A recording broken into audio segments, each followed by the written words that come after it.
सर्वांना श्री स्वामी समर्थ. अवधूत चिंतन श्री गुरुदेव दत्त. तर येत्या सोमवारी म्हणजे श्रावणातला चौथा सोमवार या दिवशी आहे कृष्ण जन्माष्टमी, म्हणजे भगवान श्रीहरींचा संपूर्ण अवतार श्रीकृष्ण यांचा जन्मदिवस व कालाष्टमी असा तिहेरी योग आलेला आहे. तर या दिवशी आपल्याला कृष्ण जन्माष्टमी घरच्या घरी कशी साजरी करायची याबद्दल आज आपण संपूर्ण माहिती घेणार आहोत. उपवास कधी करावा, पूजा कशी करावी, सेवा, स्तोत्र, मंत्र, उत्तर पूजा कशी करावी हे संपूर्ण आजच्या व्हिडिओमधून पाहणार आहोत. तसेच जन्मकाळ कसा साजरा करायचा आहे आणि उपवास कधी सोडायचा आहे ते या व्हिडिओतून पाहणार आहोत. तर आता पहिलं तर येतं की तुमच्याकडे घरात पाळणा असणं खूप गरजेचं आहे. जन्माष्टमी साजरी करण्यासाठी बाळकृष्णांची मूर्ती असणं गरजेचं आहे. आता ही मांडणी जी केलेली आहे तर ही सोमवारी तुम्हाला कृष्ण जन्माष्टमी दिवशी 12च्या आत करून घ्यायची आहे. कारण कृष्ण जन्माष्टमीचा वेळ जी आहे ती सोमवारी 12:39 आपल्याला करायचं आहे, कारण तो जन्माचा वेळ आहे त्यांचा. तर 12:39 वाजता कृष्ण जन्माष्टमी साजरी करायची आहे. त्यापूर्वी तुम्ही ही पाळणा वगैरे संपूर्ण मांडणी, तुम्हाला जे साहित्य लागेल नैवेद्याचं असेल किंवा संपूर्ण मांडणी करून घ्या 12 पूर्वी. आता 12 वाजता आपल्याला ही मांडणी करून घ्यायची आहे आणि मांडणी करण्यापूर्वी तुम्हाला शुचिर्भूत व्हायचं आहे, अंघोळ करून घ्यायची आहे. जे जागतील तेवढं चांगलंच आहे. घरातले बाकीचे जरी झोपले तरी एकाने तरी कुणीतरी तुम्ही ही सेवा घरातल्या करा. कुटुंबातल्या स्त्रीने करा, नवरा बायकोने जोडीने सहकुटुंब केलं तर अतिशय चांगलं आहे. आता आपल्याला जन्मकाळ 12 वाजता साजरा करायचा आहे. त्यापूर्वी इथे श्री गणपतीची स्वरूप म्हणून मी सुपारीचं पूजन केलेलं आहे. त्याखाली पानाचा विडा ठेवा. माझ्याकडे आत्ता नव्हता म्हणून मी ठेवला नाही. पानाच्या विड्यांवर गणपतीचं पूजन करा. मूर्ती ठेवलीत तरी चालेल. सुपारी स्वरूप गणपतीचं पूजन करा. वक्रतुंड महाकाय सूर्यकोटी समप्रभ निर्विघ्नं कुर्मे देव सर्वकार्येषु सर्वदा या पद्धतीने सेवा करा. त्यानंतर गाई व वासराची मूर्ती ठेवा. पाळणा या पद्धतीने मांडून घ्या. पाळण्याचं पूजन करा. पाळण्याचं पूजन केल्यानंतर तुम्हाला यापूर्वी काय करायचं आहे तेही मी सांगणार आहे. यापूर्वी आपल्याला अभिषेक करायचा आहे. आता उपवास सोमवारी पकडायचा आहे. सोमवारी उपवास पकडल्यानंतर तो एकादशीगत पकडायचा आहे. आता बाळकृष्णांना पाळण्यात घातल्यानंतर 12:39 नंतर तुम्ही उपवास सोडू शकता. त्यापूर्वी आपण सेवा करून घेणार आहोत. आता सेवेमध्ये आपल्याला बाळकृष्णांना अभिषेक घालायचा आहे.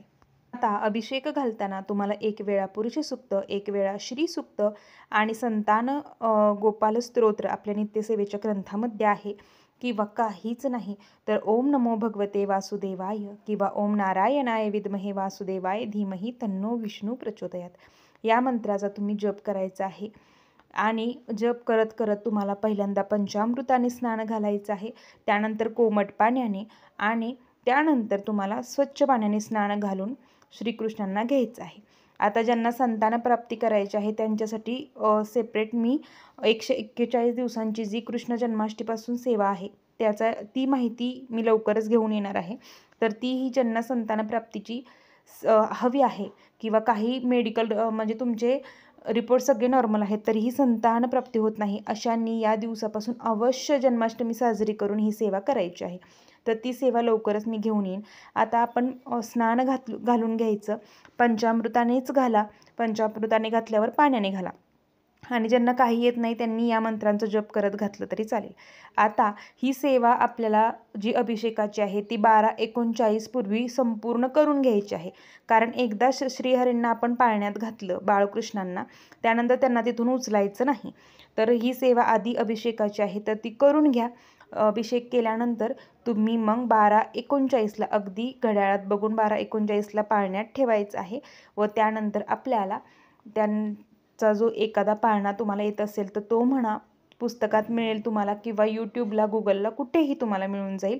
एक पाळणा आपल्याला म्हणायचा आहे. तर अभिषेक घातलेला तीर्थ नवरा बायकोनी ग्रहण करा. शक्यतो नवरा बायकोनी दोघांनी जोडीने हा अभिषेक करा. ज्यांना संतान प्राप्ती हवी आहे त्यांच्यासाठी सांगते आहे. आणि जर असं सुद्धा तुम्ही जोडीनं अभिषेक केला तर अतिशय उत्तम. आता ही सेवा झाल्यानंतर आपल्याला काय करायचं आहे, सुंदर वस्त्र श्रीहरींना घालून घ्यायचे आहेत आणि त्यांना पाळण्यात बसवायचं आहे. अत्तर लावून घ्या, तुळशीपत्र अर्पण करा, फुलं अर्पण करा आणि माळ असेल तुमच्याकडे त्यांच्यासाठी फेटा टोपी काही असेल ते त्यांना घाला. आता त्यानंतर आपण एक सुंदर असा कोणताही पाळणा म्हणू शकतो. तो पाळणा तुम्हाला म्हणायचं आहे किंवा यूट्यूबला लावून द्या. श्रीकृष्ण गोविंद हरे मुरारी, हे नाथ नारायण वासुदेव. तर या पद्धतीने पाळणा म्हणा. मी गाणं म्हणून दाखवलेलं आहे कारण की पाळणा आत्ता माझ्याकडे इथे नाही आहे, पण पुस्तक आहे त्यातला मी म्हणणार आहे त्या दिवशी. आता या पद्धतीने करा. आता कृष्ण जन्माष्टमी या पद्धतीने पाळणा म्हणा. त्यानंतर आपल्या बघा नित्यसेवेच्या ग्रंथात आरती आहे, तर ती आरती तुम्हाला म्हणायची आहे नित्यसेवेच्या ग्रंथातली. आणि आरती केल्यानंतर तुम्हाला नंतर सेवा करायची आहे. आणि सेवा करण्यापूर्वी तुम्हाला नैवेद्य दाखवायचा आहे. आता नैवेद्यामध्ये काय काय दाखवायचं आहे ते तुम्हाला सांगते. तर नैवेद्यामध्ये साखरेपासून अगदी फळं, दूध, पंचामृत तसेच खरं तर 56 भोग दाखवले जातात नैवेद्य. पण आपल्याकडे जी काही साधी भोळी मनोभावे सेवा करायची आहे, तुमच्याकडे जे उपलब्ध असेल ते दाखवा. माझ्याकडे आत्ता जे आहे ते दाखवते आहे. तर लोण्याचा नैवेद्य अतिशय प्रिय आहे. मी त्या दिवशी ताजं लोणी काढणार आहे म्हणून मी आज तुम्हाला व्हिडिओमध्ये दाखवलं नाही, पण लोणी अवश्य त्या दिवशी ताजं लोणी काढा आणि ताज्या लोण्याचा नैवेद्य बाळकृष्णांना पाळण्यात घातल्यानंतर दाखवा. 5 फळांचा नैवेद्य दाखवा, सुंठवडा दाखवा किंवा ताक आणि पोहे जे सुदामांनी श्रीकृष्णांसाठी आणले होते, तर ताक आणि पोह्यांचा नैवेद्य तुम्ही त्या दिवशी दाखवू शकता. 5 फळांचा दाखवू शकता. तर या पद्धतीने नैवेद्य दाखवा. नैवेद्य कसा दाखवायचा यापूर्वीही सांगितलेलं आहे. गायत्री मंत्र 3 वेळा म्हणायचा. प्रत्येक नैवेद्यावरती तुळशीपत्र अर्पण करायचं आहे आणि श्रीकृष्णांना त्याचा नैवेद्य दाखवायचा आहे. आता सर्व आपला पाळणा म्हणून झाला. त्यानंतर श्रीहरींची आरती करून झाल्यानंतर नैवेद्य झाल्यानंतर आपण आता सेवा करणार आहोत. आता तुम्ही अगदी शिरासुद्धा तुपातला केलात किंवा पंजिरी बघा किंवा ड्रायफ्रूट्स तुमच्याकडे जे असेल त्याचा तुम्ही नैवेद्य दाखवा, मनोभावे दाखवायचं आहे. त्यानंतर आपण आता सेवेकडे वळूया. तर सेवा काय करायची आहे, तर विष्णू सहस्त्रनाम.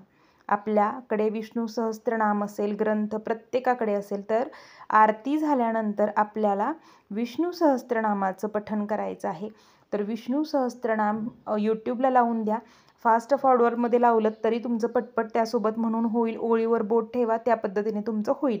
कारण की आता सर्व म्हणतील की एवढ्या रात्रीचं जागरण कसं करायचं किंवा उद्या ऑफिस आहे, कुणाला काही कामं असतील, तर फास्ट फॉरवर्डमध्ये तुम्ही यूट्यूबला लावून द्या व त्याच्यासोबत तुम्ही म्हणा. विष्णू सहस्त्रनामाचं पठण हे करायचंच आहे. त्याचबरोबर 3 वेळा आपल्या नित्यसेवेच्या ग्रंथातील व्यंकटेश स्तोत्राचं पठण करायचं आहे. ज्यांना 21 वेळा करायचं आहे त्यांनी 21 वेळा पठण करू शकता, 11 वेळा करू शकता. त्याचबरोबर व्यंकटेश स्तोत्र झालं, विष्णू सहस्त्रनाम झालं आणि विष्णू सहस्त्रनामावली म्हणत म्हणत भगवान श्रीहरींना तुळशीपत्र अर्पण करायचे आहेत. विष्णू सहस्त्रनामावली मी यापूर्वीही आपल्या चॅनेलवर अपलोड केलेली आहे. विष्णू सहस्त्रनामावली म्हणा किंवा भगवान श्रीहरींचे 24 अवतार आहेत, तर त्या 24 अवतारांची नावं तुम्ही घेऊ शकता. तीही तुम्हाला गुगलवर, यूट्यूबवर मिळून जातील. तर त्यांची नावं घ्या किंवा विष्णू सहस्त्रनामावलीतील संपूर्ण विष्णू सहस्त्रनामावली म्हटली तर अतिशय उत्तम. तर विष्णू सहस्त्रनामावली म्हणा, व्यंकटेश स्तोत्र म्हणा किंवा काहीच नाही तर सेवा ओम नमो भगवते वासुदेवाय किंवा ओम नारायणाय विद्महे वासुदेवाय धीमहि तन्नो विष्णू प्रचोदयात. तर ही सेवा करायची आहे. ही सेवा केल्यानंतर तुम्ही रात्री 12:39 नंतर सेवा झाल्यानंतर उपवास सोडू शकता. कारण हा जो जन्माष्टमीचा उपवास आहे तर तो उपवास एकादशीगत पकडला जातो. दिवसभर तुम्ही फळ आहार घेऊ शकता. त्यानंतर सायंकाळी जन्मकाळ साजरा झाल्यानंतर तुम्हाला उपवास सोडायचा आहे. उपवास सोडताना तुम्ही जो भगवान श्रीहरींना नैवेद्य दाखवला आहे बाळकृष्णांना, त्यातीलच नैवेद्य खाऊन तो नैवेद्य घरात सर्वांना द्या व स्वतःही खाऊन उपवास सोडू शकता. आता एवढ्या रात्रीचं जर कुणाला जेवण जात नसेल किंवा जेवण आता एवढ्या रात्रीचं कोण करणार 1 नंतर, तर तुम्ही दुसऱ्या दिवशी मंगळवारी उपवास सोडू शकता. आता ज्यांचे मंगळवार कुळदेवीचे असतात त्यांनी काय करायचं, तर त्यांनीही उपवास आदल्या दिवशी रात्री 1 वाजता सोडला तरी चालेल आणि नेहमीचा मंगळवार असला तर त्या दिवशी तुम्ही हा उपवास सोडू शकता व तो उपवास नाही पकडला 1 दिवस मंगळवार कुळदेवीचा तरीही चालू शकतं. कारण नेहमीचे उपवास असतात ते अशा एखाद्या महत्त्वाच्या दिवशी जरी नाही पकडले तरी चालतात. तर या पद्धतीने तुम्ही त्या दिवशी साजरी कृष्ण जन्माष्टमी करायची आहे आणि सेवा कितीही वेळ हो, सेवा चुकवायची नाही. आता ही सेवा तुम्हाला करायचीच आहे. या सेवेमुळं काही तुम्हाला लाख रुपये मिळणार नाहीत, पण घरात सुख, शांती, समाधान मिळेल आणि ज्यांच्या घरात बघा संतानप्राप्तीची अडचण आहे त्यांनी तर अवश्य कृष्ण जन्माष्टमी साजरी करा. कृष्ण जन्माष्टमीला खूप खूप महत्त्व आहे. ज्यांच्या बघा जीवनात संतानप्राप्तीच्या अडचणी आहेत त्यांनी अवश्य कृष्ण जन्माष्टमी साजरी करा. दिवे सगळीकडे लावा, दीप प्रज्वलन, दीपपूजन करून घ्या. त्यानंतर श्रीहरींची पूजा करा, सेवा उपासना करा. यथाभक्ती यथाशक्ती जी जी तुम्हाला सेवा जमेल ते करा. आता त्यानंतर बघा तुम्हाला 108 वेळा एक मंत्र जप करायचा आहे. तर तो मी तुम्हाला स्क्रीनवर देते किंवा डिस्क्रिप्शन बॉक्समध्ये देते.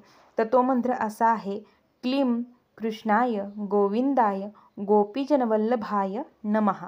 तर हा मंत्र 108 वेळा तरी म्हणा, नाही शक्य तर 11 वेळा 21 वेळा तरी म्हणा. कोणता मंत्र आहे तर क्लीं कृष्णाय गोविंदाय गोपीजनवल्लभाय नमः.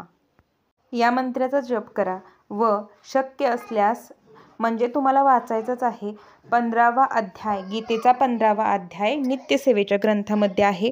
गीतेची 18 नावे आपल्या नित्यसेवेच्या ग्रंथामध्ये आहेत. तरीही मी तुम्हाला थोडक्यात सांगते.